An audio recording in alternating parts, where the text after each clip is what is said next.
안녕하세요. 저는 평소에 라디오보다 사연 채널을 즐겨 듣고 있는 50대 초반 여자입니다.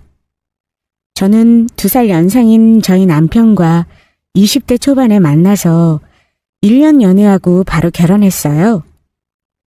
짧게 만난 것도 있지만 다들 왜 그렇게 이른 나이에 결혼했냐고 묻던데 아무래도 그때 첫 애를 가지게 돼서 결혼을 한 것도 있습니다. 요즘은 흠도 아니죠. 오히려 혼전 임신을 혼수라고 하는 시대가 되었잖아요. 저출산 시대가 되었으니까요. 그래도 이 시대에 저는 애국자네요. 세 남매의 엄마니까요. 저는 저희 친정집에서도 세 자매 중에서도 막내딸이었습니다. 묻지도 따지지도 않고 결혼시킨다는 셋째 딸이었죠. 그에 비해 저희 남편은 시댁 집안에서 장남이고 완전 자수성가형인 사람이었습니다.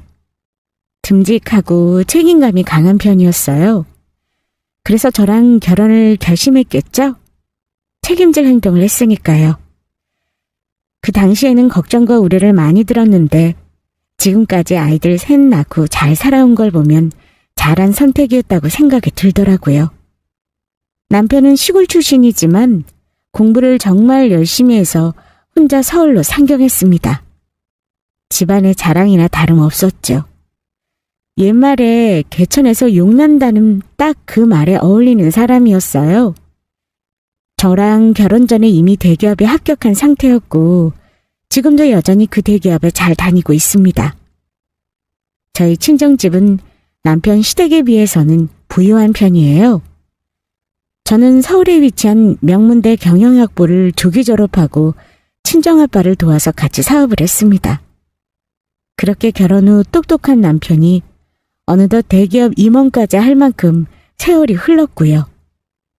저도 50대에 진입해버렸네요. 남편은 남편대로 회사에서 커리어를 쌓고 저희 친정아빠한테 사업 물려받아서 언니들이랑 같이 하고 있으니까 저희 아이들 셋을 고생시키지 않고 남부럽지 않게 키울 수가 있었죠. 저희 첫애가 아들, 둘째랑 막내는 딸입니다. 저희 아들도 똑똑한 남편과 저를 반반씩 닮아서 그런지 공부도 곧잘하고 바르고 씩씩하게 아주 잘 커주었어요. 저나 남편이라 일하느라 바빴지만 누구보다도 아이들과 함께하는 시간에 몰입했고요. 그런데 저희 첫째 아들은 남편을 닮았는지 남편이랑 같은 대기업에 입사한 것도 똑같은데 더 똑같은 거는 혼전 임신으로 일찍 결혼해버렸다는 거예요. 역시 이런 걸 두고 피는 못 속인다고 해야 할까요? 요즘 세상에 이게 흠이 아니라 다행인 것 같습니다. 아들은 벌써 결혼한 지 5년 차고 저희 며느리는 또 임신 중이랍니다. 세월이 참 빠른 것 같네요. 둘째 딸도 결혼한 지 얼마 되지 않아서 말 그대로 신혼을 즐기고 있었어요. 둘째 딸은 결혼을 조금 늦게 한 편이었죠. 둘째 딸은 공부에 뜻이 있어서 박사까지 하느라 결혼이 조금 늦을 수밖에 없었지만요. 같은 연구실 박사 사위를 얻어서 하고 싶은 연구를 실컷 하게 돼서 너무 좋더라고요. 이렇게 아이들을 다 키워서 결혼까지 시키고 나니까 벌써 인생의 숙제를 어느 정도는 다 해낸 느낌이 들었습니다. 이제 어느새 정신 차려보니까 딱 마지막으로 저희 막내딸을 결혼시킬 일만 남았더라고요. 저희 막내딸이 누뚱이라서 둘째 딸과 5살이나 차이가 납니다. 대학을 다니다가 이제 막 졸업했는데 솔직히 요즘 시대에 막내딸은 굳이 결혼시키고 싶지 않더라고요. 솔직한 부모의 마음이 이런 거 아니겠어요? 눈에 넣어도 안 아픈 우리 막내딸. 아이들 셋 중에서도 제일 애교가 많고 예쁜 짓을 많이 하는 딸내미였기 때문입니다. 이런 저희 막내딸한테 그런데 믿을 수 없는 일이 생기고 말았죠. 엄마, 나 캐나다에서 인턴하다가 만난 한국인 남자친구가 있는데 엄마한테 할 말이 있어. 엄마는 내 편 꼭 들어줘야 해? 어? 알겠지? 막내딸이 웃으며 다가오면서 남자친구 이야기를 꺼내는데 뭔가 거기서부터 조금 쎄하더라고요. 저는 그래도 아직 나이가 어린데 설마 그 캐나다에서 만난 남자친구랑 결혼한다고 하지는 않겠지 하고 대수롭지 않게 넘기려고 했습니다. 그래. 가서 인턴 일만 열심히 한 게 아니라 캐나다에서 남자친구도 만났구나? 이제야 이야기하다니 조금 섭섭한데? 우리 막내딸한테 제일 친한 친구는 엄마 아니었어? 그래서 이제 멀리 살게 되었으니까 그 남자친구랑 헤어지려고? 그런데 저희 막내딸이 해맑게 웃으면서 저한테 귀엽고 그 캐나다에 사는 남자친구랑 결혼을 하고 싶다는 겁니다. 정말 아찔하고 눈물이 핑 돌더라고요. 이제 겨우 24살이 된 저희 막내딸을 그것도 엄청나게 먼 캐나다로 시집 보내고 싶지는 않았으니까요. 아니, 나 이 남자친구랑 결혼하고 싶어서 말 꺼낸 거야, 엄마. 생각해보니까 아빠가 반대할 수도 있을 것 같아서 미리 엄마한테 편 들어달라고 부탁하려고 말한 거야. 내 편 들어줄 수 있지? 응? 엄마 너무 당황스럽긴 한데. 자, 그러면 남자친구가 캐나다에서 한국으로 올 수 있대? 아니, 내가 캐나다에서 살고 싶어서. 캐나다에 한인타운도 있고 한국인만을 위한 은행도 있고 정말 살기 좋더라고. 그래서 캐나다에 사는 한국인 남자친구랑 결혼해서 아예 캐나다에서 정착해서 살고 싶어. 엄마도 나 캐나다 갈 때 정말 좋은 선진국이라고 잘 지내고 오라고 했잖아. 그거야 네가 캐나다에서 평생 살겠다고 결혼해서 이민을 가겠다고 할 줄은 모르고 한 소리였지. 주미야, 정말 엄마 아빠랑 언니 오빠랑 떨어져서 혼자 캐나다에서 살고 싶어? 그런 거야? 이민은 천천히 생각해보는 걸로 하자. 당장 이민 결정하는 거 너무 섣부른 판단이야. 일단 나가서 일하는 비자 받아서 한 3년은 살아보고 언제든 한국에서 돌아올 수 있게, 응? 아니, 내가 왜 혼자야. 내 남자친구랑 결혼해서 같이 살 건데. 엄마가 내 편 들어줘야지. 사실 언니랑 오빠는 내가 한국에 사는 것보다 캐나다에 사는 게 훨씬 좋을걸? 조카들 데리고 캐나다 놀러 올 수도 있고 얼마나 좋겠어? 아유, 얘가 아주 그냥 벌써 마음이 캐나다로 떴어. 엄마는 조금 서운해. 우리 딸이랑 그렇게 멀리 떨어져서 살아야 한다는 게 벌써부터 속상하다는 말이야. 게다가 이민이라니. 그건 안 돼. 안 된다고. 우리 아빠가 복병일 줄 알았는데 엄마가 복병이었네? 당연히 자주 영상통화도 하고 한국에도 자주 들어오면 되지. 내가 캐나다에서 인턴할 때처럼 말이야. 응? 이민은 엄마가 먼저 일하는 비자로 들어가라고 하면 그렇게 할게. 그런데 3년 지나도 내가 여전히 캐나다에 살고 싶고 잘 사는 모습 보여주면 그러면 나 캐나다에 이민 가도 되는 거지? 어휴, 정말. 캐나다에서 이민 가서 사는 거랑 일하는 비자로 잠깐 살아보는 거랑 그게 같아? 다르지? 알겠어. 일단은 알겠고 너희 아빠한테도 이야기해볼게. 첫째, 둘째한테는 주미 네가 잘 말해봐. 사실 이미 이야기했지. 언니랑 오빠는 나 캐나다 가서 살면 잘 살 거라고 힐조선에서 얼른 벗어나라고 하던데? 그런데 엄마가 이민은 촌촌이라고 했으니까 나도 그렇게 생각을 해볼게. 뭐?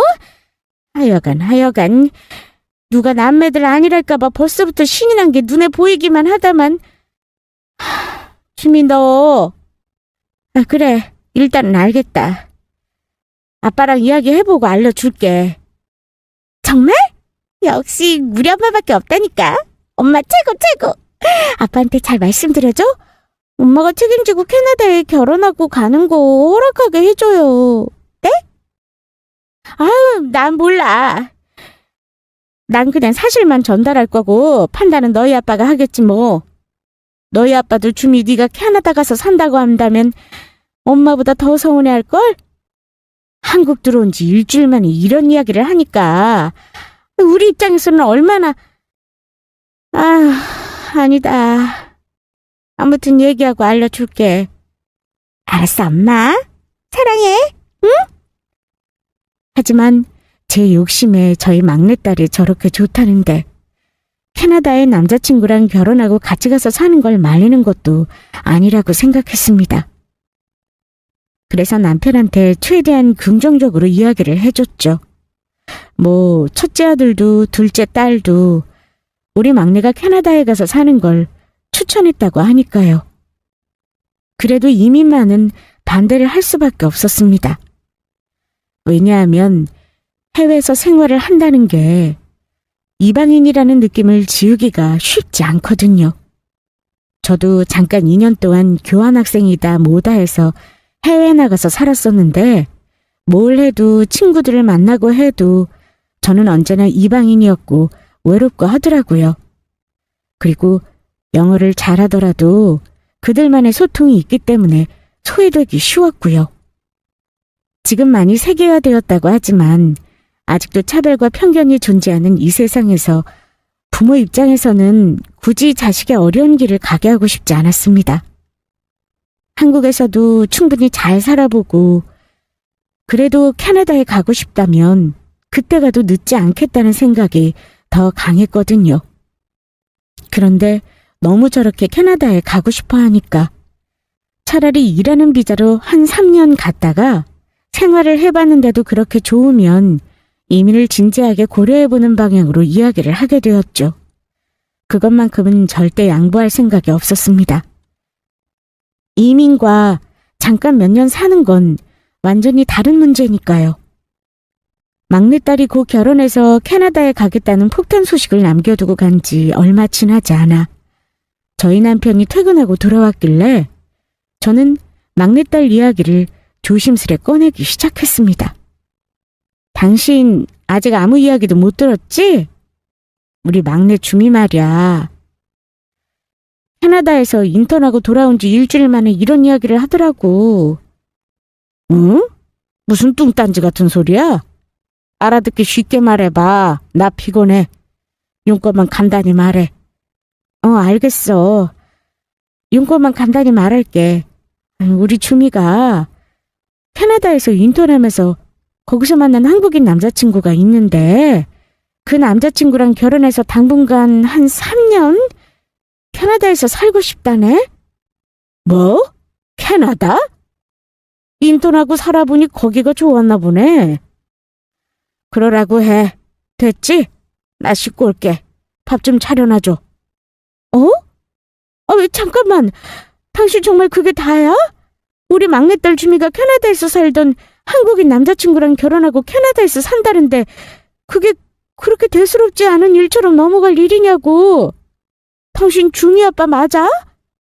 당신이 유난 떠는 거지. 그런 생각은 안 해봤어? 첫째도 둘째도 다 결혼해서 잘 사는데 막내도 일찍 결혼해서 캐나다 같은 선진국 가서 사는 거면 잘된 일이지. 축하할 일이고. 아무리 그래도 어떻게 그렇게 남 이야기 하듯이 할 수가 있어? 내가 알던 당신이 맞나 싶어 정말. 피곤해서 그래 피곤해서. 그런데 잘 생각해봐. 이게 반대해서 될 일인지 그냥 축하해주는 게 우리 역할이야. 당신도 알잖아. 그렇게 말하고 씻으러 가는 남편의 뒷모습을 바라보며 뭔가 알 수 없는 기시감이 들었습니다. 그런데 남편의 말 중에 틀린 말은 없긴 하더라고요. 제가 막내딸한테 유독 집착을 했나 이런 생각도 살짝 들기도 했고요.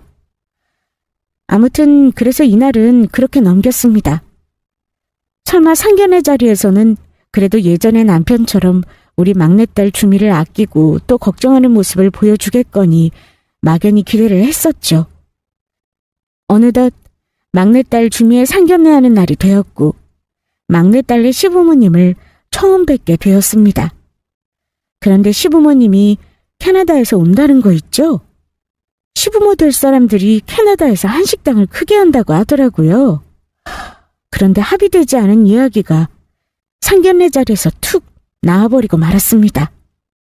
장모님, 저 주미랑 결혼하고 한 1년 후에 아이의 주미랑 같이 캐나다로 이민을 가고 싶습니다. 상견례 날 갑자기 이민 이야기를 꺼내자 저는 너무 당황해서 딱 잘라 말했죠. 아니요. 우리 딸을 캐나다에 이민 보낼 생각은 없었는데 그건 합의가 안 된 이야기죠? 이 자리에서 꺼낼 이야기는 아닌 것 같네만. 그랬더니 막내딸의 시어머니가 이민 오면 자기네가 다 지원해서 보내준다고 있는 척은 혼자 다 하는 것 아니겠어요? 저희가 캐나다에서 한식당을 운영하는 게 규모가 좀 크거든요. 만약에 우리 며느리들 주미가 캐나다로 이민 오기만 하면 인생길 확 피는 건데 이렇게 큰 한식당이 장차 안주인 되게 되는 거고요. 여기에 막내딸 남편이 막 캐나다로 이민을 제발 허락해달라고 사정하면서 저희 막내딸이랑 손을 부여잡고 아주 똘망똘망한 눈으로 저를 바라만 보는데 어떻게 그 자리에서 다시 한번 매몰차게 거절하면서 안 된다고 하겠어요? 그래서 일단 저희 막내딸 주미한테도 물어보니까 자기도 남편 따라서 캐나다에 아예 이민 가서 살고 싶다고 말을 하더라고요. 그래서 결국 그 자리에서 저희 막내딸의 캐나다 이민을 허락하게 되었습니다. 이렇게 둘이 원하니 또 사돈께서도 그렇게 지원을 아낌없이 해주신다고 하시고 허락을 안 할래 안 할 수가 없네요. 조금 당황스럽긴 하지만 그래도 제가 캐나다 이민을 허락한 대신에 결혼식은 한국에서 하는 것으로 해요. 그건 당연히 가능하죠. 그렇지? 그럼 당연하지. 캐나다 가서 한 번 더 하면 되니까. 우와, 나 결혼식 2번 하는 거야? 너무 좋다. 그렇게 양가 합의를 보는 동안 그런데 제 남편이 이 중대한 상황에 대해 단 한마디 말도 안 하는 거예요. 정말 당황했죠. 아니, 정말 저희 막내딸이 당장 캐나다로 이민 가서 살게 생겼는데 대화에 집중도 안 하고 거들떠도 안 보는 겁니다. 정말 이 인간 뭐지 싶었죠. 화가 나더라고요. 그런데 그 상견례 자리에서 저희 남편한테 화를 내면서 따질 수는 없으니까 부글부글 하는 걸 속으로 혼자 참고 있었죠. 이민 가서 살 신혼집은 막내딸 남편 시댁에서 해준다고 몸만 오라고 하길래 결혼하고 한국에서 그래도 한 1년 살고 가겠다고 해서 1년밖에 못 살겠지만 저희 막내딸 한국 신혼집은 저희 집에서 해준다고 그렇게 이야기가 되었습니다. 그래서 남편하고 상의해서 서울에 전망 좋은 32평 아파트를 구해서 선물해 주었죠. 그러면서 남편한테 도대체 왜 당신은 막내딸 시집 보내는데 왜 이렇게 소극적이냐고 하면서 서운함을 토로했습니다. 아니, 당신은 정말 우리 막내딸 주미가 아무래도 상관이 없는 거야? 무슨 상견례 자리에서 벙어리처럼 넋이 나가가지고는 대체 왜 그래? 나 혼자 얼마나 당황하고 막막했는데 당신은 옆에서 도움은 못 줄 망정 가만히 있고 나 정말 서운하고 당신한테 실망이야. 알아? 그랬더니 남편이 미안하다면서 갑자기 결혼해서 30년 만에 생전 처음으로 남편이 저희 친정엄마 선물을 사주겠다고 하는 거 있죠? 내가 잠깐 생각에 잠겨서 그랬나 봐. 생각해보니까 막내딸인 당신이 나한테 시집 올 때 딱 장모님도 지금의 당신 마음 같았겠더라고. 나이 먹으니까 나도 감성적으로 변하나 봐. 내가 그동안 우리 장모님한테 너무 무심했던 것 같더라고. 갑자기? 우리 엄마 생각을 했다고? 그래, 갑자기 그냥 딱 든 생각인데 당신도 집안의 막내딸이잖아. 장모님께서 당신을 시집 보내실 때 지금 딱 당신의 마음과 같겠고 또 내 마음과 같으시겠구나. 그런 생각이 들면서 나한테 믿고 당신을 맡겨주신 장모님한테 감사하게 되네. 장모님 옷이라도 한 벌 사드리고 싶은데. 남편이 딱 그 이야기를 하는데 막내딸 상견례 자리에서 그렇게 벙어리처럼 있었던 게 조금 이해가 가기도 하고 정말 난생 처음으로 저희 친정엄마 옷을 사준다니까 웬일로 우리 엄마를 챙겨줄 생각을 했냐면서 기특하다고 칭찬을 일단 해줬습니다. 그렇게 바로 저희 남편이랑 같이 집 근처에 있는 백화점에 가게 되었죠. 저희 친정엄마 선물로 옷을 한 벌 샀습니다. 그런데 구매한 옷이 소매가 좀 길게 나온 디자인이라서 딱 봐도 저희 친정엄마한테는 조금 클 것 같더라고요. 이거 딱 봐도 우리 엄마한테 소매 부분이 길어 보이는데? 요즘 이렇게 소매 길게 나오는 게 트렌드라서 그게 불편하시면 저희 백화점 지하 1층에 수선집이 있는데 거기서 바로 수선 가능하세요? 아, 네. 수선해야겠네요. 당신 시간 아직 괜찮지? 수선까지 맡기고 가자. 그래, 당신 편한 대로 해.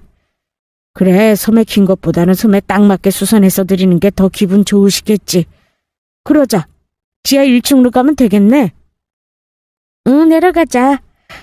고마워. 당신이 이렇게 우리 엄마 옷을 다 사주고 이게 무슨 일인가 싶네? 내가 말했잖아. 상견례 자리에서 넋놓고 있던 게 갑자기 장모님 생각이 났다고. 이 정도 옷 한 벌은 진작에 해드렸어야 하는데 그동안 내가 너무 못 챙겨드린 것 같아서 이제라도 챙겨드리고 싶어. 그래, 고마워. 얼른 내려가서 수선 맡기자. 우리 엄마도 엄청 좋아하시겠다. 그렇게 남편과 같이 수선집에 옷을 맡기러 지하 1층으로 내려갔습니다. 남편이 저희 친정엄마 선물을 사줬다고 기분이 갑자기 좋아져서 그런 건지 평소에 이런 생색 안 내는 사람이 수선집 사장님한테 대뜸 자기가 장모님한테 옷 선물하는 거라고 잘 좀 부탁드린다고 하더라고요. 요즘 이런 사위 없지 않나요? 제 자랑 같아서 안 하려고 했는데 제가 생각해도 참 기특한 것 같아서요. 뜬금없이 자기 자랑을 늘어놓는 남편에 일단 저도 옆에서 이런 남편 없다면서 맞장구를 쳐줬습니다. 그런데 수선집 사장님이 제 남편의 얼굴을 유심히 한 몇 초간 계속 쳐다보는 거 있죠? 그런데요, 사장님. 혹시 우리 남편 얼굴에 뭐라도 묻었나요? 계속 빤히 보시길래요. 그랬더니 수선집 사장님이 바로 헛기침을 하시면서 당황하며 손사래를 치더라고요. 마치 들키면 안 되는 걸 들킨 사람처럼요. 왜 강한 부정은 강한 긍정이라고들 하잖아요. 아닙니다. 그냥 제가 조금 아는 사람이랑 닮은 것 같아서 그래서 유심히 봤네요. 이제 보니까 저랑은 모르는 사이인 것 같네요. 미심쩍게 수선집 사장님이 목소리를 내리깔고 얼버무리더라고요. 그래서 저희 남편이 조금 흔한 얼굴이기는 하죠 하고 넘겼습니다. 그런데 그날 밤 모르는 번호로 제 폰에 전화가 오는데 받아보니까 어떤 남자분인 거예요. 알고 보니까 오늘 저희 친정엄마 수선을 맡긴 그 수선집 사장님이었습니다. 저 많이 놀라셨죠? 오늘 옷 맡기신 그 수선집인데요. 제가 그냥 넘어가려다가 도저히 양심에 찔려가지고 저는 말해야 할 것 같아서 이렇게 연락을 드리게 되었습니다. 네? 네, 말씀하세요. 무슨 일이신지 천천히 말씀해 주실 수 있으실까요? 제가 왜 전화를 했는지 묻자 수선집 사장님은 조금 뜸을 들이시다가 결국 말씀을 해주시더라고요. 남편의 이중생활에 대해서 말이죠. 사실 남의 가정사에 함부로 끼는 건 아니라고 생각하기는 하는데 평생 사모님이 모르고 당하실 걸 생각하니까 저도 이게 잘하는 건지 모르겠는데요. 그래도 저는 제가 아는 건 말씀드리는 게 맞겠다 싶어서 전화를 드렸습니다. 사실 남편분께서 저희 수선집에 3일 전에도 한 젊은 여자랑 같이 왔었거든요. 낮 시간대에 그런 복장으로 같이 오는 건 드물어서 제가 정확히 기억하고 있어요. 사모님 남편분이 확실합니다. 제가 사람 얼굴 정말 잘 기억하거든요. 오늘 뵙고 눈을 의심했습니다. 그렇게 가정적인 척을 하면서 뒤로는 딴짓을 하고 있다니 너무 역겨워서요. 네, 그렇죠. 역겹죠. 맞아요. 사장님 말씀해 주셔서 정말 감사해요. 네? 그러시면 사모님이 이미 알고 계셨던 건가요? 바람을 피는 건 알고 있었는데 그날 일 자세히 좀 말씀해 주실 수 있으실까요? 지금 증거를 모으는 중이라서요. 아유, 네네. 제가 연락을 드리기를 정말 잘했네요. 그때 남편분이 저희 수선집에 와서 같이 있던 젊은 여자가 남편분한테 돈을 이렇게 많이 써도 괜찮냐고 묻더라고요. 그런데 남편분께서 700만 원은 뭐 이 정도야. 너한테 쓰는 거는 무슨 하나도 안 아깝다면서 둘이 아주 죽고 못 사는 사이처럼 그렇게 백화점에서 산 700만 원짜리 옷을 저희 집에서 수선 맡기고 갔거든요. 그 순간 저희 친정엄마 옷은 30만 원도 안 되는 걸 사주면서 그렇게 생색을 낸 건가 정말 화가 나더라고요. 저는 남편이랑 정말 30년 만에 받은 건데 고작 그런 젊은 상간녀한테 빠져서 상간녀 옷으로 700만 원을 그렇게 턱턱 날렸다는 게 너무 화가 나고 어이가 없더라고요. 그날 저는 이를 바득바득 앓면서 남편을 완전히 날려버릴 결심을 했습니다. 저는 사실 저희 형부랑 언니가 이미 말해줘서 남편에게 상간녀가 있다는 사실을 진작에 알고 있었어요. 저희 언니랑 형부가 지난 주말에 캠핑을 갔는데 하필 그 옆 캠핑장에서 남편이 상간녀와 함께 있었던 것이었죠. 세상에 정말 비밀은 없다는 걸 그때 알게 되었습니다. 저희 남편을 보고서는 너무 놀란 저희 언니는 황급히 자리를 피했다가 이내 정신을 차리고는 저한테 조금이라도 도움을 주려고 간신히 사진 몇 장을 찍기는 했더라고요. 그래서 저한테 바로 보내주면서 이게 어떻게 된 일인지 빨리 저한테 증거 잡는 거 준비하라고 하더라고요. 언니! 형부랑 캠핑장 잘 도착했어? 지금 그렇게 한가한 소리를 할 때가 아니야. 너 알고 있었어? 네 남편이 바람 피는 거 말이야. 뭐라고? 그게 무슨 소리야? 우리가 나이가 몇인데 바람을 펴. 필 거면 진작 피었겠지. 언니가 잘못 본 거 아니고? 네가 그렇게 나올까 봐 내가 손이 떨리는데도 어떻게든 사진 몇 장 찍었다. 지금 바로 카톡으로 보낼 테니까 얼른 봐봐. 내가 진짜 너무 놀라가지고 지금 우리가 놀러온 캠핑장에 같이 있어. 상간녀 그년이랑 캠핑 왔나 보더라. 이런 평일에 진짜 미친 거 아니니? 제정신이래? 나 정말 화가 나서 참나. 언니, 이거 내 남편이네. 정말이네?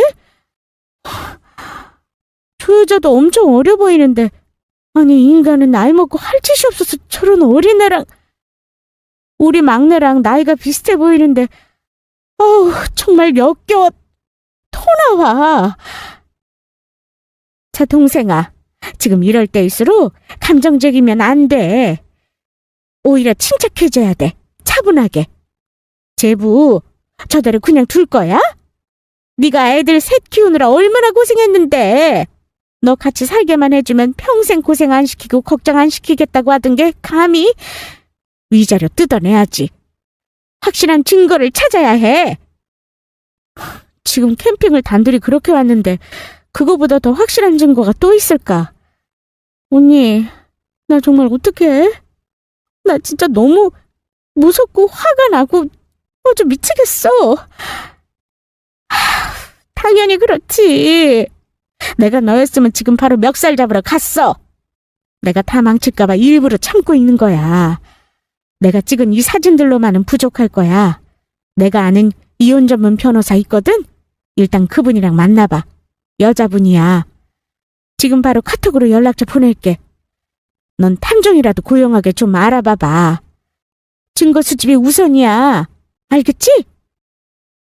고마워 언니. 그래, 언니 말대로 이대로 당하고만 있을 수는 없지. 증거 찾아서 남편 제대로 갈아버릴 거야. 내 위자료도 두둑하게 뜯어내고 아주 그냥 회사에서도 소문내서 얼굴도 못 들게 다니게 할 거야. 그래, 언니가 이건 바로 말해야 될 것 같아서 전화했어. 심란하지? 이게 다 뭔 일이야. 제부 정말 그렇게 안 봤는데 어떻게 뒤로 너를 두고 이렇게 바람을 피울 수가 있니? 내가 정말 지금 가서 제부 머리털 다 뽑아버릴까? 마음 같아서는 내가 다 머리털 뽑고 대머리로 만들어버리고 싶은 심정이야. 언니, 대체 인생은 뭘까? 나 지금 너무 화가 나고 눈앞이 노래졌는데 그래도 언니가 이혼 전문 변호사 만나라고 하니까 만나볼게. 고마워 언니. 내가 또 연락할게. 그래, 이럴 때일수록 정신 정말 똑띠 차려야 한다. 알겠지? 변호사랑 연락하고 나서 다시 한번 나한테 연락 줘. 언니랑 통화를 끊자마자 저는 그 자리에서 주저앉아서 한참을 울었습니다. 제가 뭘 그렇게 잘못했길래 이런 일을 당하는 걸까요? 저는 그저 열심히 저희 애들 3명 낳아서 잘 키우려고 노력하고 남편한테 늘 좋은 아내가 되기 위해서 최선을 다했고 열심히 사업을 이끌어간 것밖에 없는데 남편은 왜 그 젊은 여자한테 마음과 몸을 준 걸까요? 모든 게 부질없이 허무하게 느껴지고 우울해지려고 하더라고요. 그래서 저는 언니가 준 카톡의 연락처를 눌러 곧바로 이혼 전문 변호사를 만나러 갔습니다.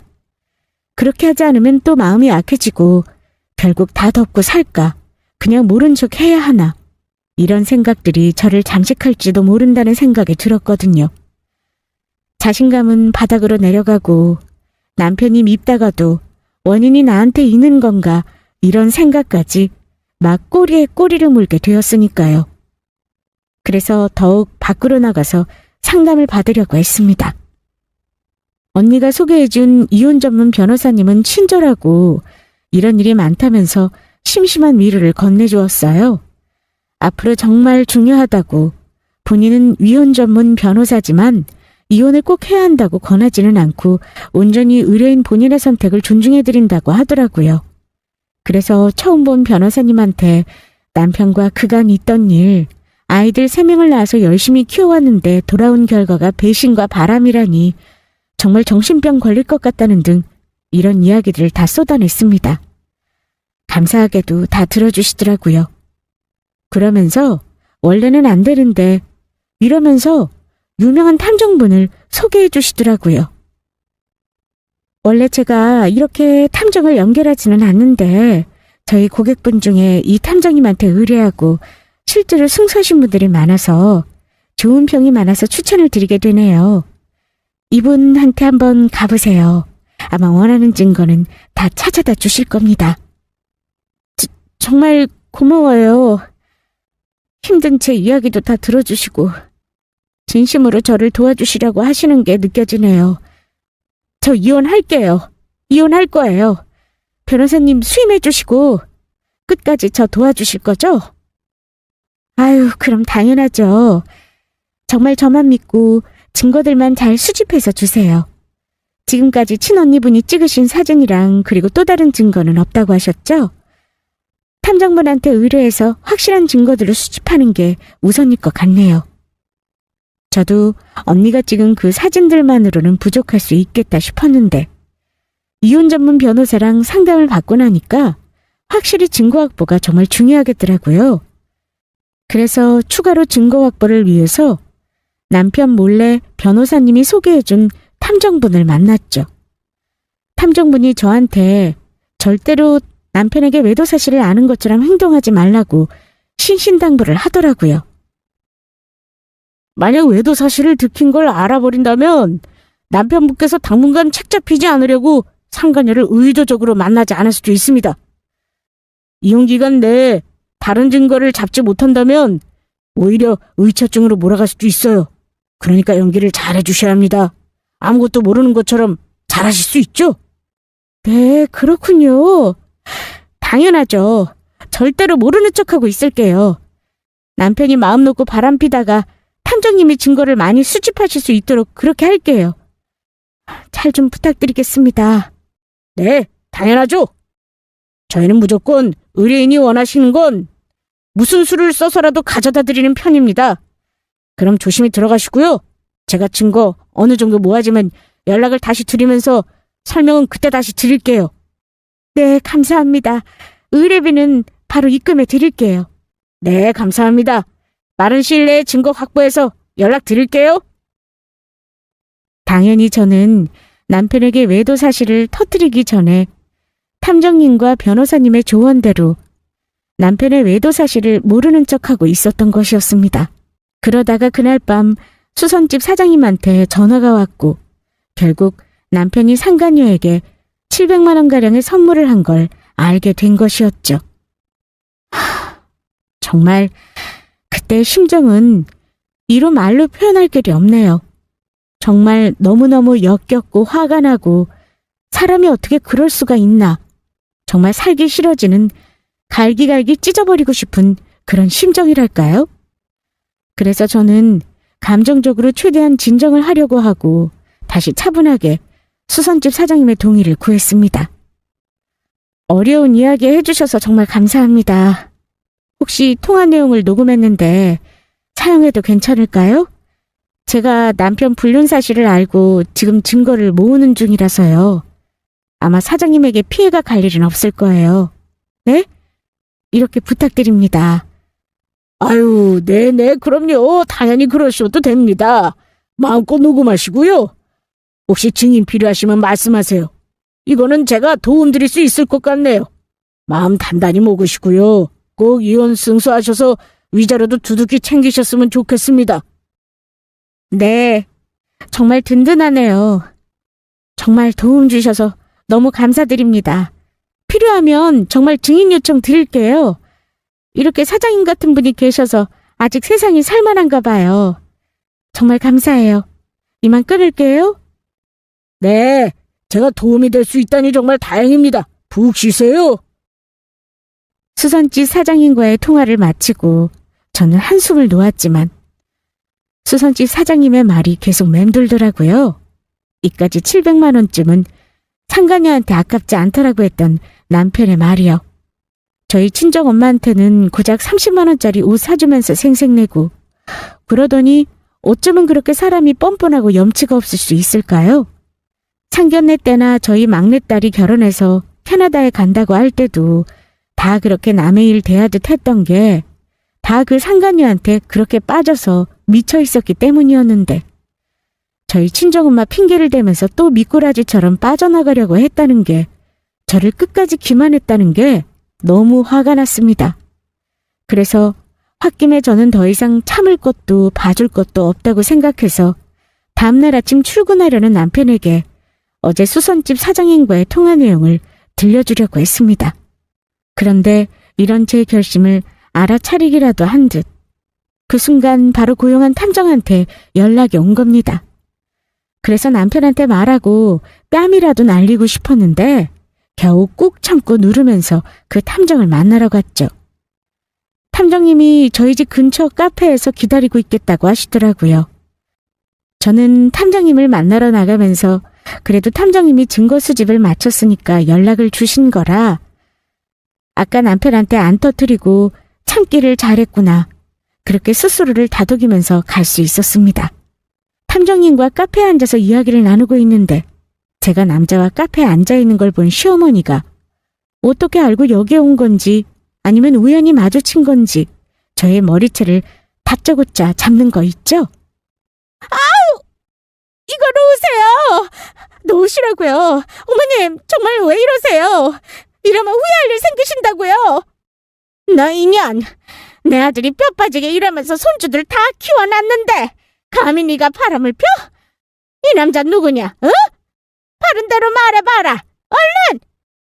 결국 이 상황에서 가만히 있을 수 없었던 탐정님이 시어머니를 말리면서 정체를 밝혔습니다.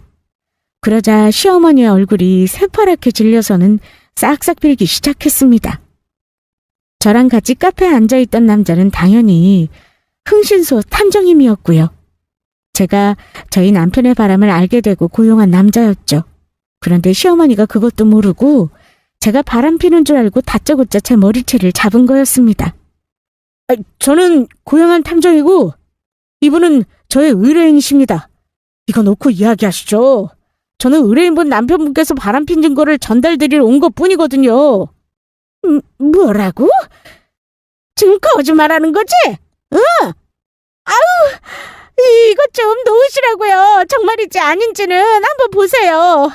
사진들 보시면 누가 바람핀지 아실 수 있을 거 아니에요. 시어머니는 카페 테이블 위에 놓인 남편의 불륜 사진들을 보면서 뒤로 넘어갈 뻔했습니다. 정말 몰랐던 표정이더라고요. 말도 안 돼. 어떻게 우리 장남이 이런 짓을...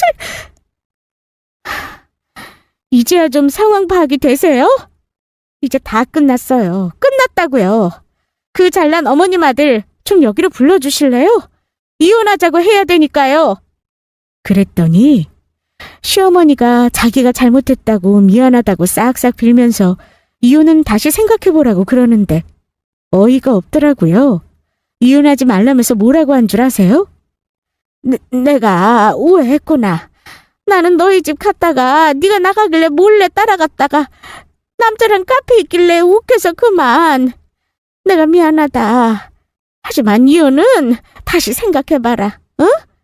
제가 이혼하겠다는데 어머님이 무슨 자격으로 말리세요? 지금 남편이 이렇게 바람핀 거 눈으로 보시고도 어떻게 저한테 이혼만은 하지 말라고 하시는 거예요? 네가 이혼해서 위자료 뜯어가면 내가 우리 장남한테 앞으로 죽을 때까지 제대로 부양이나 받을 수 있겠냐? 애들 새 키울 때까지 남편 노릇 제대로 해줬으면 된 거지.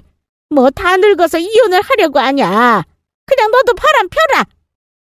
정말 어이가 없어서 그 엄마의 그 아들이구나 하는 생각이 딱 들더라고요. 정말 어이가 없어서 진짜 제 귀를 의심할 정도였습니다. 시어머니가 원래도 그렇게 좋은 사람은 아니고 시골 출신이라 억척스러운 건 알고 있었지만 정말 이 정도일 줄은, 인성이 완전 파탄난 사람인 줄은 몰랐거든요. 그러면서 자기 아들 불러줄 테니까 이혼은 하지 말고 합의 보라는 겁니다. 탐정님 앞에서 참 못 볼 꼴 보이는 것 같아서 민망하더라고요. 시어머니가 그렇게 남편한테 전화를 하자 남편도 상황이 심각하다고 판단했는지 금방 카페로 달려왔더라고요. 이거 다 오해야. 내가 다 설명해 줄게. 이혼은 무슨 이혼이야? 우리가 무슨 청춘인 줄 알아? 뻔뻔하게 대꾸하는 남편을 보면서 저는 더 이상 말이 필요 없겠다, 증거로 조져야겠다 싶어가지고 저희 언니랑 고용한 탐정이 추가로 더 찍어준 사진들을 테이블에 뿌렸습니다. 뭐 진짜로 내가 모를 줄 알았냐? 누굴 바보로 하나. 증거는 이거보다 차고 넘치니까 싹싹 빌 준비나 해. 내 인생에서 이제 제발 꺼져줘라. 어? 그러자 남편은 돌이킬 수 없는 증거들을 보면서 새파랗게 질려가지고는 그제야 잘못했다고, 이혼할 생각으로 그런 건 아니라고 싹싹 빌기 시작하더라고요. 저희 애들 셋 키우고 결혼한 지 벌써 30년이 넘어서 이제 본인도 새로운 사랑이 그리웠다고 말도 안 되는 변명을 늘어놓는데 너무 화가 나더라고요.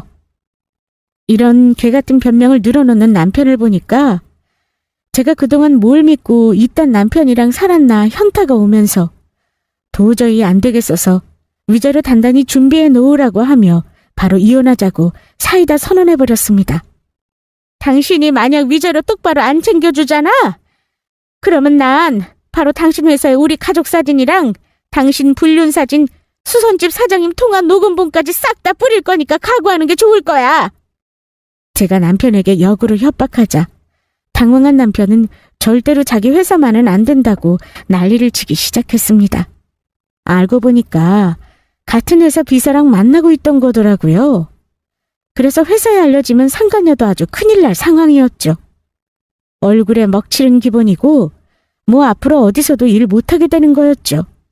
저는 그렇게 남편과 상간녀를 함께 날려버릴 수 있다고 으름장을 놓으면서 좋은 말로 할 때 위자료 두둑하게 입금하라고 내질렀습니다. 그랬더니 남편이 상간녀한테 통화를 해서 빨리 오라고 하더라고요. 곧이어 상간녀까지 카페로 와서 막 저한테 싹싹 빌고 난리가 났죠. 얘도 많이 반성하고 있으니까 제발 회사에서만은 알리지 말아줘. 당신 원하는 대로 다 줄게. 응? 제발 부탁이야. 그 와중에도 끝까지 상간녀를 챙기는 남편을 보면서 너무 화가 났지만 저는 이제 애들도 다 시집장가 보냈겠다. 저의 앞으로 남은 여생을 온전히 저한테 집중하면서 살아야겠다고 생각했습니다. 그래서 남편이 준 위자료로 남은 인생을 아주 편하게 살아주겠다고 다짐했죠. 어차피 상간녀 면상을 보니까 남편한테 돈 떨어지면 알아서 떨어져 나갈 것 같던데 제가 남편한테 더 두둑이 받아낼수록 남편은 더 빨리 버림받겠다. 그게 눈에 보여서 신이 나더라고요. 제가 알겠다고 회사에는 안 알리는 조건으로 위자료 바로 입금하라고 하자 남편은 상간녀랑 함께 싹싹 빌면서 위자료를 두둑히 챙겨주었고 저는 그렇게 이혼했습니다. 옆에서 시어머니는 네가 그렇게 위자료 챙겨주면 나는 어떻게 하냐고 난리를 치셨지만 남편은 아랑곳 안 하고 상간녀만 데리고 카페를 빠져나가더라고요. 그렇게 불효를 했는데 결국 제 예상대로 남편은 상간녀에게 버림받고 곧 회사에서도 잘린다고 소식을 들었습니다. 정말 이런 게 바로 인과응보가 아닐까요? 저는 사업은 언니들한테 맡겨두고 지금 해외여행 다니면서 지내고 있습니다. 곧 캐나다에 있는 막내딸 만나러 가요. 지금까지 저의 이야기를 잘 들어주셔서 감사합니다. 여러분들 항상 행복하고 웃을 일만 가득하시길 바랄게요. 감사합니다.